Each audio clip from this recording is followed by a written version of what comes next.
Welcome back to the podcast, episode number 47. Today we're going to be talking about things like Buddha's hands and yuzu and finger limes and 23 million year old volcanoes and marijuana, all on the same farm. Amazing.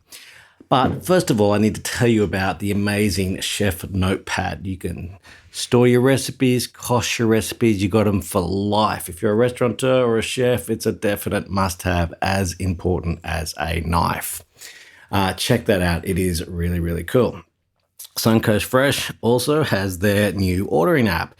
It's got beautiful pictures and newsletters to inspire you, and you can put your order in anywhere, anytime, and create your own pantry list. Check that out at suncoastfresh.com.au to download that and get it. It is awesome. But today, Mr. Buck, Jared is his real name, but he is from Buck's Farm. Let's get into talking to him about this marijuana thing. You ready? Yeah. We on?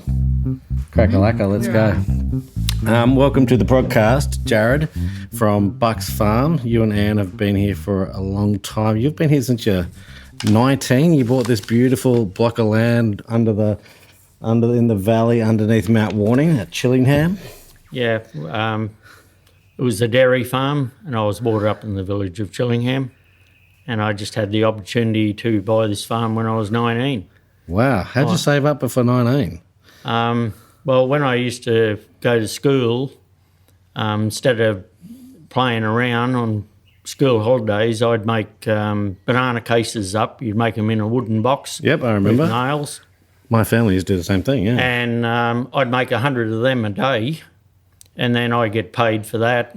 So I banked the money, and also I used to work for my uncle and my own dad that grew bananas, and we'd get paid 10 cents a blue bag. So most people on wages could only put roughly 300 out a day. Well, I could do 3 up to 650 a day. So that's the blue bags that go over the top of the bananas. The bunch, yeah. Yeah. And then, did you have to put that little poison thing on there? We used to as put well? a case nail in through the blue bag into the stem. Yeah, I used to do that on Saturday morning. That was my job with my brother. I did the same thing. Buck, we're nearly the same age. I think you're 47. You'd have to tell me how old you are. It is a real pleasure. You're a real character, and everyone knows you around the area. You set up the market stall down there, and it was called something else, Banana something or other? Yes, Banana Cabana, because that's how I sort of started in the game. I planted my first patch of bananas when I was 16 on leased ground. Yeah. And the trouble, we had 45 banana growers in this little village of Chillingham back in them days. And the worst thing about leasing ground is that if you grow something really good, your lease runs out. Yeah. So you've got to move on. So that's why I bought the farm when I was 19, because I wanted to be a farmer, but I wanted to do my own thing. I didn't want to be told I have to leave. Yeah. And you've been here for all those years and you still haven't left. That's good. So the soil around here must be absolutely amazing, from volcanoes 23 million years ago and, leftover remains of Mount Warning. Yeah, well, that's probably the biggest asset I've got farming in Chillingham is our deep, rich, red volcanic soil. And a few years ago when I had Noma here, the restaurant owners, they've been to me farm about 6 times. Yep. And it was all about, they wanted to know where the flavour comes from in everything they tried here. And they firmly believe it's our red soil. Definitely, yeah. I remember going to other farms and they'd pick up the soil and they'd be smelling at the soil because that's where you start. And on the way here, I was reminded of a childhood lesson. But do you know that, like the story of the volcano? Obviously you do, it's your farm, but how it was 23 million years ago, but it started at Tweed, went all the way down to like Evans Head and was super big. And that bit that we can see now is just like the little core the plug. Yeah. So it would have been like, how much higher? It would have been... Well, I'm not really sure on that side. Well, I reckon at school it was like, let's say 10. We'll have to look that up and put it in the notes. But it was like 10 times bigger than what it actually is now, if not more. and that's just a little bit left over. So we're actually in the really, really good soil. So you decided so it was a cattle farm, and then you decided to start growing tropical stuff. How did you actually get into the tropical side of things?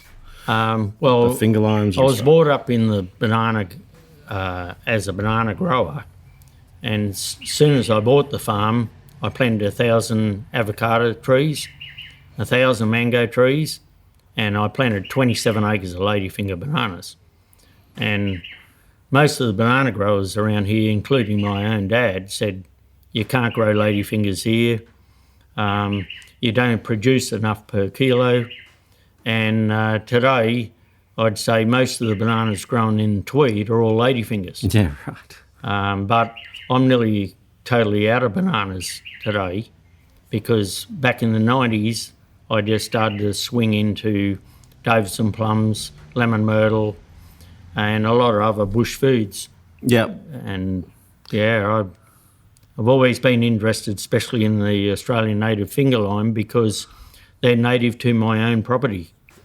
And when I was a kid of about 5 or 6, my parents would make me walk up and pick up the can of milk every day on this farm, and I used to sneak out the back and break the finger lime and eat the finger lime while the cows were getting milked. Okay. So that's why I got interested in finger limes so quick. Yeah, it must have been a great childhood here with the creek and... Well, I just think it's unreal. Yeah. Personally, because outside of playing sport, there was always something to do. And in our creek, a lot of people believe that us farmers pollute the creek. Well, I can prove that totally wrong, because our creek here was full of platypus when I was a little kid, and they're full of platypus today. Yep, that's a good sign. And they only live in crystal clear water. So you can see the farming industry around here hasn't upset the platypus. Our creeks are full of Australian bass, full of mullet. I remember one Boxing Day, I caught 97 mullet on a Boxing Day, and all of them were big mullet out of our main creek. You weren't even watching the test? No, this is when I was probably about maybe 7 years of age or 8. Okay, so before. Yeah, I could hardly pull them in. Yeah, right. But they were that thick in our creek. Yeah. But we had a secret to make them thick, so, Okay. you know. So you got a plant in all this beautiful tropical fruit. Started with like the finger lime's native here, the Davison plum's native to here. What else is native to here? Sandpaper fig. Yep. Oh yeah, the little one. Yeah, Yep. and we've got a couple black plums. Okay.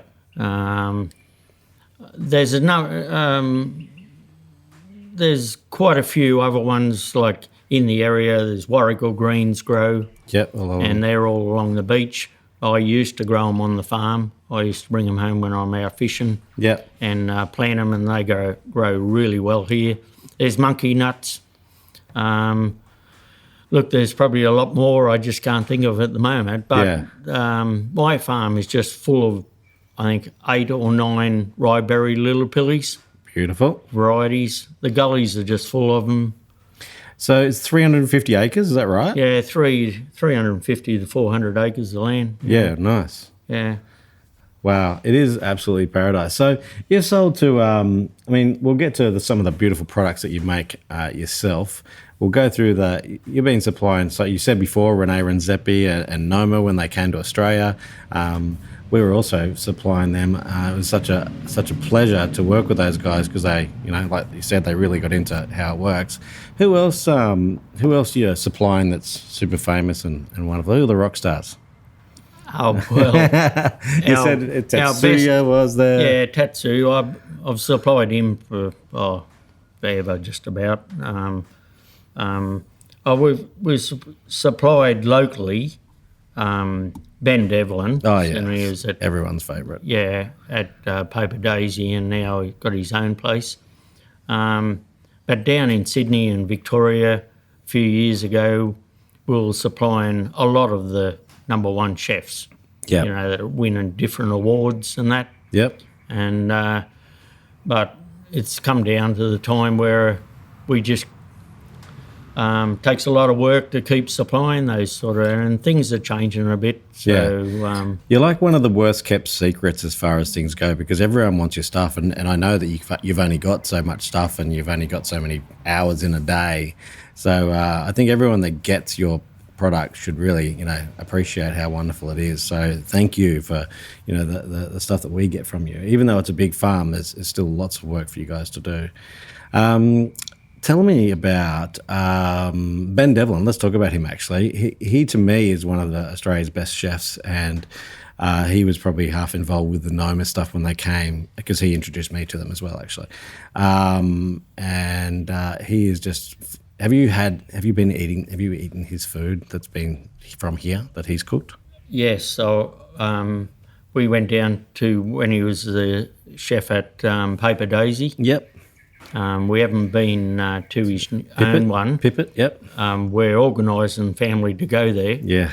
The week we had it, he closed down for a week to renovate the place, so we missed out on that one. I think it was around the time we did the podcast with him, wasn't it? He just finished renovating or something, yeah. So, we can't wait to get there, because it's just the amazing way and the effort he puts in to get them flavours out of a leaf, like our strawberry gum or our lemon myrtle and all those things. You got that lemon scented gum. He just puts a lot of effort into everything. He's like a scientist, isn't he? Well, his food is just so delicious. It is. It's when you eat there, you can everything. Say if it was lemon myrtle in something, he puts the flavour of lemon myrtle in it, but it's not overpowering. Yep. Where I've tried to do the similar things in my time, because I eat everything I grow. Yep. And I make it too strong. But you've got to get that balance, and without any doubt, he gets the balance. Yeah, he is amazing. Anyway, everyone should go and learn from Ben. What else? So you've got into a bit of cosmetics. Is that what keeps you? That's why I think you look like you're 25. And is that the secret? The cosmetics? No, not really. No. You got to give him a plug, mate. Come on. It's I eat finger limes every day. Rightio. And yes, we extract our serum out of our finger limes, our Buddha's hands, uzu, the Japanese citrus I grow, and we've turned it into these cosmetics that we've scientifically proven that they're high in vitamin C. So I just had to look for another way of value adding onto our farm for our seconds, because a lot of the people, as you know, they want everything perfect. And so I decided, right, this is what we're going to do. But before I even went into the cosmetic side of it, for my hobby, I've always been a beer drinker. And yes, I'm excited. I've turned to making beer roughly 20 years ago, 20 years ago, before craft beers hit the place. We were doing it, and it took me about 7 years to get it to the stage it is today. So you were drinking a lot of bad beer for a while, or? Well, beer that wasn't quite, didn't need finger limes in, I guess. Yeah. And so I'd hold a barbecue here, get all my mates out, and we'd drink a certain recipe of beer to go with the finger lime beer, and all I'd say to them, is it any good? And if it was okay, we'd give it a bit of a tick. If it was no good, we'd just try another one and then have another party in a month's time. Yeah, right. And we just kept going like that. And it took it'd be 6 to 8 years to get where, again, it's about knowing how to make it still taste the beer. A bit similar to what we said before about Ben Devlin. He knows how. So I wanted to keep the beer flavour, but also the flavour of our produce that we put in the beer to be there as well. And it didn't happen overnight. It just happened over through all my good mates. And now they're saying to me they want a share of me takens in me beer sales. So where you said it's on tap somewhere, didn't you? It's been sold in the Review Hotel in Moorma. Yep. And Ben Devlin's own Pippet. He's always got the stubbies there in his menus. Mm-hmm. But the Review Hotel, they've got the 3 beers we make out of our citrus. Buddha hand, Buddha's hand, finger lime, and yuzu. Yuzu. Yeah. Beautiful. So you gave me some, and I have to say, Buddha's hand, my wife was in love with, and you said the ladies liked the Buddha hand one. I was just about to tell you how much I like it, but then you said the ladies, so I can't say that now because I think that'd be cool. But the Buddha hand was delicious. The finger lime was amazing. That they were all cracking. But all that. So can people buy them at all? Yeah. They can buy them through. At the moment, we're just gradually expanding slowly. Yep. Hopefully, in the next couple of weeks, we might get into Byron Bay. Okay. And but we're in a couple other villages around here. Yep. Like my idea was at first to just put it in stubbies.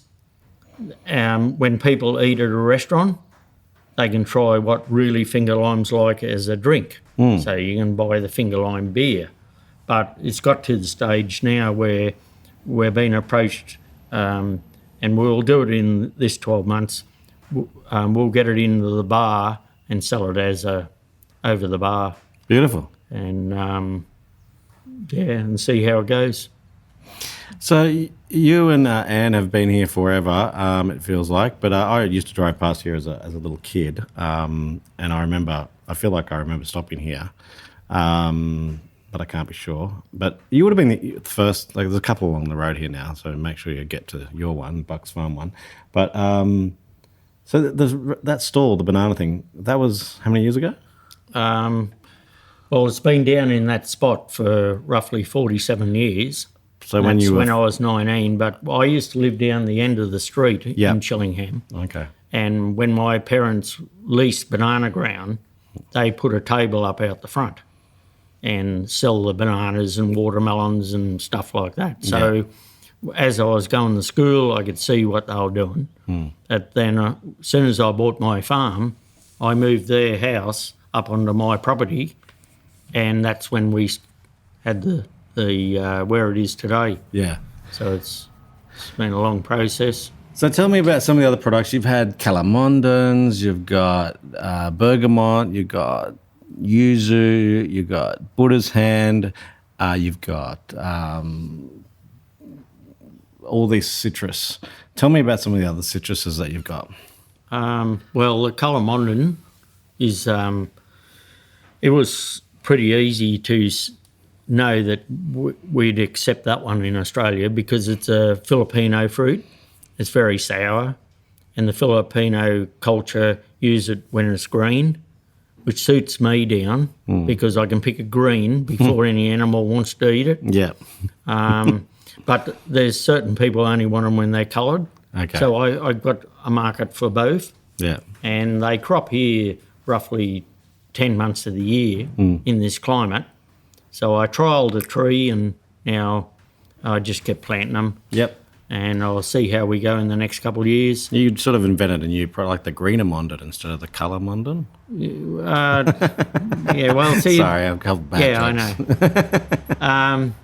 It's just that when you get to know people of different cultures, and if you listen to what they really use in their country, well, it will happen eventually here. Yeah, you're right. Yeah, as time goes on. So that's calamondin. What are people using the Buddha's hands for?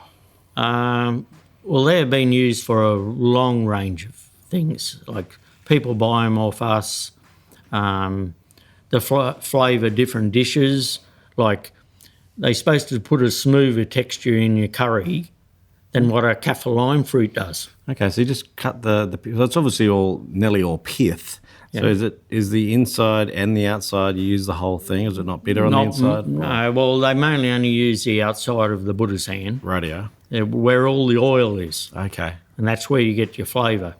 Some people demand that they want them yellow because they say they get sweeter Okay. when they go yellow.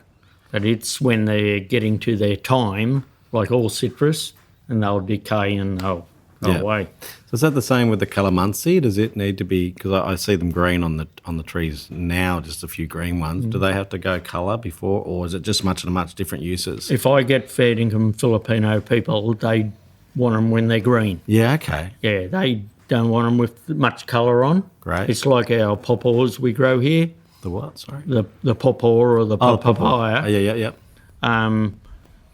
If we've got a papaya that's just putting a little bit of colour in, they don't want it. Mm. They need it dead green. Oh, so that's for their green salads. that they do. Yeah, and things like that. Yeah. And it's the same as we grow a lot of mangoes, Yeah. and You got the Nandok Myers and all them? Or? yeah, we got a few of them. Yep. I mainly went into the Bowen variety or Kensington Pride. That's Yep. the main one we grow. And but I can eat green mangoes now Yeah. because the people I've met over the years, they just slice them up, cut them, and they might put a bit of salt on them. Yep. You eat them. It's like eating an apple. Yeah. Or they'll put a certain type of sauce on them. So it's a matter of just finding out who. There's a market for both. So we went through the beautiful garden for a little walk this morning. We also saw the Davison plums. Tell us about the local ones and the not so local ones and how they grow on the. Yeah, well, the local ones that are native to me property, they're just around in the deep gullies and that on the farm here. They grow straight up the stem of the tree like a telegraph pole, and the telegraph pole will be just full of fruit from the top right to 1 inch from the bottom will be fruit. They crop around Christmas time, Okay. in that time frame. The ones we're starting now around Easter, and it'll go right through till probably November, is the Queensland variety, North Queensland variety. They're a very tall tree, but they have a bigger plum, and they crop like grapes hanging off a tree Yeah, okay. on the stem. So the idea of bringing the Queensland variety in, so I've got Davison plums most of the year. Oh, okay. That's a big Yeah. help. And what are people doing with Davison plum? Well, the main thing they have always done with them was to make a jam. Because it's not sweet, is it? It's No. like a tart. I think a lot of people go, oh, it must be because it's so deep and red and full of beautiful antioxidants. It's got those right. dodgy hairs on the outside that you've got to Yeah. clean off. If you find one on the ground, kids, make sure you wipe that hairy stuff off the outside because that's not going to be good.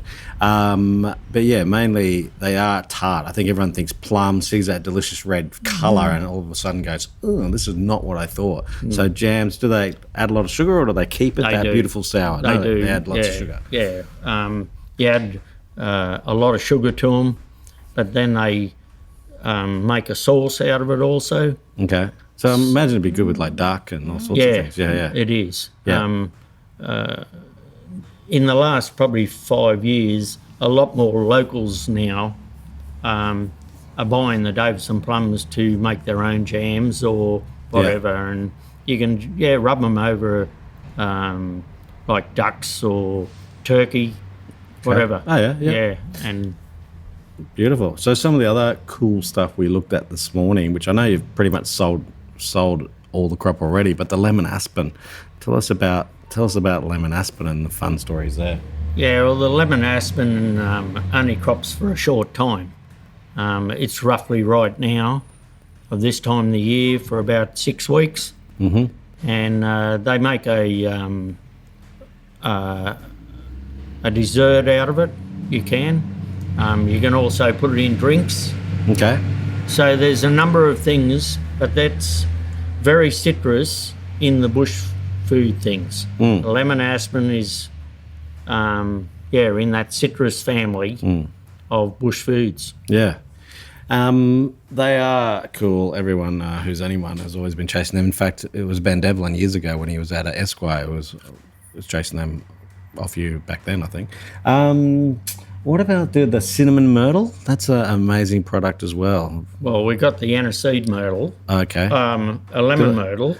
Did I see cinnamon? No. Yeah. I did? Okay. Yeah, and we grow the lemon myrtle and the aniseed Oh, myrtle. okay. Yep. in the two models. Yep. Um, So the aniseed's obviously very licoricey, as Scarlett pointed out before. Delicious. What other leaves have we got? We got, you said, the strawberry gum, the lemon scented gum, kaffir lime, the myrtles. Any other leaves? oh, curry leaf. Curry leaf, yeah, that's Yeah, right. Yep, we pick a lot of curry leaf. Yeah, yeah. And we pick it fresh. Yep. And so everyone we supply virtually get it the next day. Yep. So it's not stored in the cold room, and I've Yeah. got trees sort of planted all over the farm. Yep. So I can sort of, a lot of the time I can always find some somewhere, because in the wintertime a lot of people, the leaf sort of goes off and it's not very good quality. Yep. But I've, up to now, I've always got through with the amount of leaf I needed. Yep.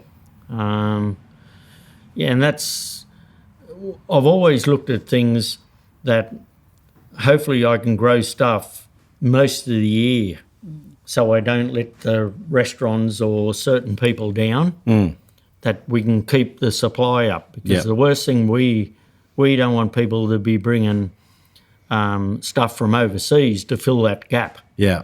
So I just try to close that gap up as much as I can. Yeah, particularly with the leafy lines. I mean, citrus and everything, you got to, expect a season and celebrate that season. And same with the Davison plums, really, even though you got a couple of different varieties. A lot of things you can do with those foods is preserve them and, ferment them and make them into oils or vinegars or whatever. So they're such great products that they just have intensity that comes through all the different styles of cooking.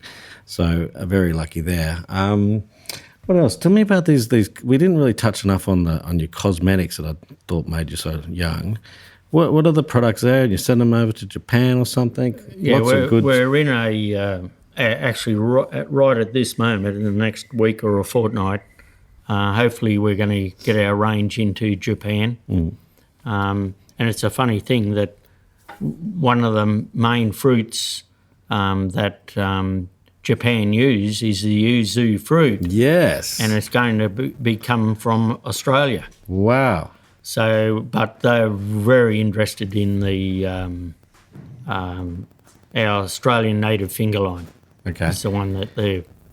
So yuzu, tell me about what people are doing with yuzu as far as you know. Is there just only a few uses for that, or is everyone doing something a bit different? Well, now they're doing a lot with the yuzu. It usually, going back 20 years ago, we'd just supply a handful of Japanese restaurants, Yep. and they get the sharp knife and just take a peel off the fruit, Yep. and it flavour different dishes. Yeah. But now they're putting yuzu in soap. We make the yuzu beer. I've got a number of breweries that are talking about making a gin out of it. Yeah. That's pretty cool. At the So moment. I can see our market's going to open up and most of the breweries, or doesn't matter if they're into kombucha or those other drink things, Yep. they've got to come to me to get the supply, because Yeah. I've got the supply. Yeah. And you sort of said that because there's only so many hours in a day that, there's only so many sort of restaurants, and you sort of almost cut back a little bit just to sort of maintain the high standard that you've got. Is that the case? Well, that's what I've done. And also, when I've met your company that you're involved with, well, Suncoast. Suncoast Fresh. He knows us very well. It's got to be 30 years. We're only like 25 or something. Yeah, well, see, I've only met you in the last few years. Well, you're sort of the business that we need, so you can do a lot of my work. Yeah. So I can grow it, and I can concentrate on growing it without supplying so many restaurants, because you've got the contacts, and that's your job. And I've always been a person that I believe in, that if I'm the grower, I can look after what I grow, and I know how to do it, hopefully the best way. And then you hand it to someone else that what business they got, and they know the best way. Yeah. And It's good for the it economy. works both ways. Yeah. And so, Yeah, since I met Graham, yourself, well, we just find it a little bit easier because I don't have to chase it to all these different places that Yeah. used to ring me up and want half a kilo or something and, Yeah. and then try to get it there. Yeah, yeah. So- well, if you ever, as you know, we drop off for you wherever and whenever because for me, it's about celebrating this amazing products that grow in a place. I grew up over the hill in Mullumbimby. This red soil on your feet stuff is just gold, and it does come through in the flavour. So to be able to celebrate the whole local, beautiful thing. But you keep avoiding the bloody face cream question, mate. What's going on with that? Tell me about that again. Well, So how many products are there? There's stuff for psoriasis, there's dog wash, there's... yeah, well, they're the neem products, and that's Okay. what I use. See, I've been in... Well, it goes back to the time when I was supplying a lot of these really good restaurants that I wanted to be chemical-free. And it's very important for me to go to bed and know that somebody's going to eat my stuff tomorrow and it's not full of chemicals. And the platypus is out. So, yeah, and well, I had to look at some other way of farming. And neem eventually done the trick. Tell us about neem. I don't know if neem- anyone actually knows about neem. Well, neem is an Indian tree and it comes from India. And over in India, they eat the leaf for good health. Well, I actually eat the leaf. Oh, no, I can't say that. You got to take it as a herb tea, Okay. and it's for your good health.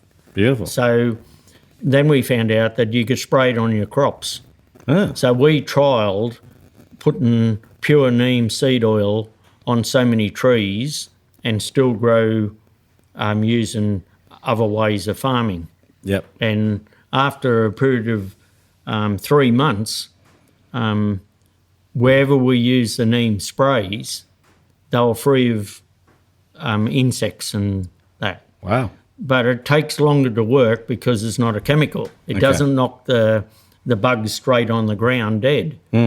So as time goes on, and when we spray it on our crops, we spray it to runs onto the ground and creates earthworms. So when it's a drought on and we get a little bit of rain, our water can get into the trees better, where instead of being just real hard and it'd run off. So, over the years, I just was just wanted to be able to say, well, we've sold whatever it was to a restaurant and I don't have to worry about chemicals. Because I think that over the years, our whole culture has been getting far too many chemicals or different things into their body, what we're not probably shouldn't be. Yeah. Well, they say that I heard the statistics on men's fertility is right down due to the chemicals in food. So they reckon that we could be. It was on the 7:30 report or whatever it was, the project, and they were talking about it being down, and like in 50 years' time, it could be super, super low. So that could be the whole end of a species. But let's not go there. But yeah, less chemicals, definitely better for people. I think. And I do say with genuine compliment that you both look so young, and I do think it's got to do with this beautiful air that you breathe, and this beautiful produce and the ground. I notice you walk around barefoot, and you're just in touch with the land. So I think it's a real privilege that you have that you've had this place, but it's also a lot of hard work. Tell me about some of the challenges. Like, what has been one of the biggest challenges that you've had and that you've had to overcome, and how you did that? Probably, turning to what we just finished talking about was the sprays. Yeah. So I've fixed that problem. Okay, great. It doesn't do it 100%, so we have some problems, but I've got that well under control. And a lot of bush foods also don't need, because they're native. nature. Yeah. So that was a great move. They're very low maintenance, sort of. Probably our biggest challenge we've had, without any doubt, is all the protected animals we got Okay. in farming. Like on my small property, and I'm not exaggerating one bush turkey, but we would have 400 to 450 on our property Different species. of wild turkeys, Oh, bush turkeys. That's so what that's- lives on my property. so that's 1 acre. Yeah. And when I tell people that I walked up along a line of 15 mango trees and I got to 130 and I stopped counting, they camp in our mango trees. Yep. And they take the bark off the trees. And if you walk up there in the morning or come down when you go around my farm, Yeah. there's nothing to see like 30, 50 turkeys just walking over the road. Yeah. So they use my farm as a food base. Okay. So I used to grow cassava. Yep. I used to grow taro and a reasonable amount of it. Well, we can't grow any of them anymore, not on my farm, because the turkeys, when we put mesh all around them, they tunnel out from the mesh and dig a hole underneath the mesh till they get the cassava. And they've destroyed an acre of my taro in 3 days.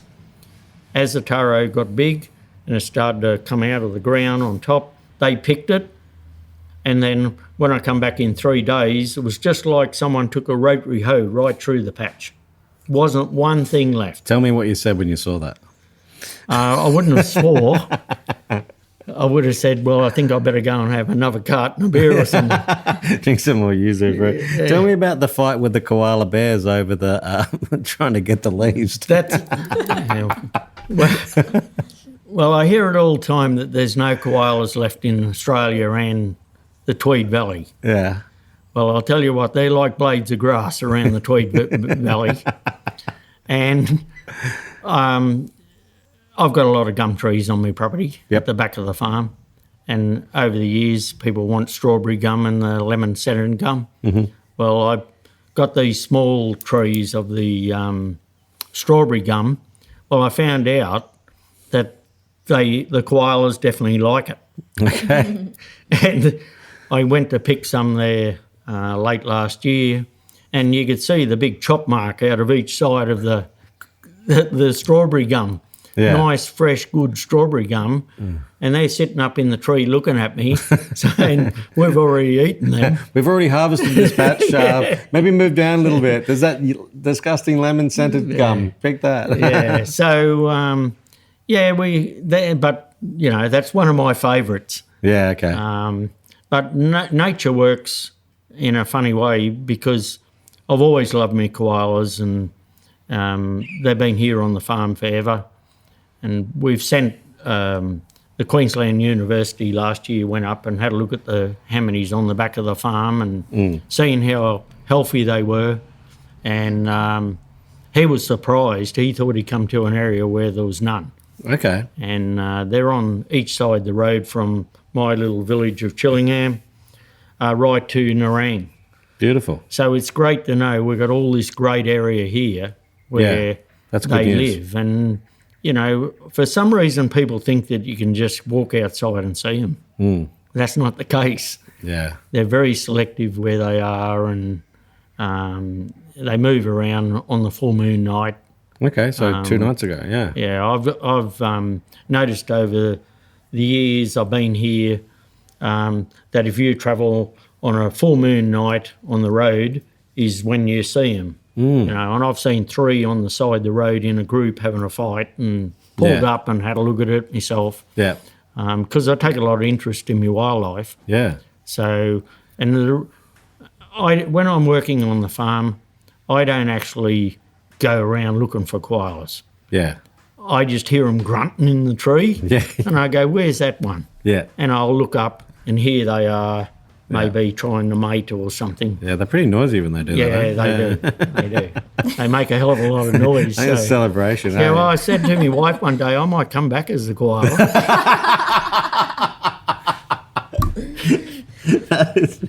That's awesome. Okay. They are very noisy. Platypus, you're telling me about the beautiful platypus that's near your house. That's obviously something to celebrate as well, with the chemicals and the stuff. So Yeah, well, it's a great we just happen to have 15 grandchildren. And one of the first... Where are they? I thought they'd be picking the limes. Well, they do. They help me a lot. Most of them go to school, you know. They go bloody school. Yeah. But, no, it's great to have the platypus in the creek. And what I do is, as soon as our grandchildren get big enough, I just want to show them a platypus. So I go around to the house. I always take one by himself. Yeah, nice and quiet. And then I walk down and I say, look, we're looking for a platypus, right? So I take him down to the creek and I see him coming up the creek and I say, just now, don't move. As soon as they see you, they go down and that'll be the end of it.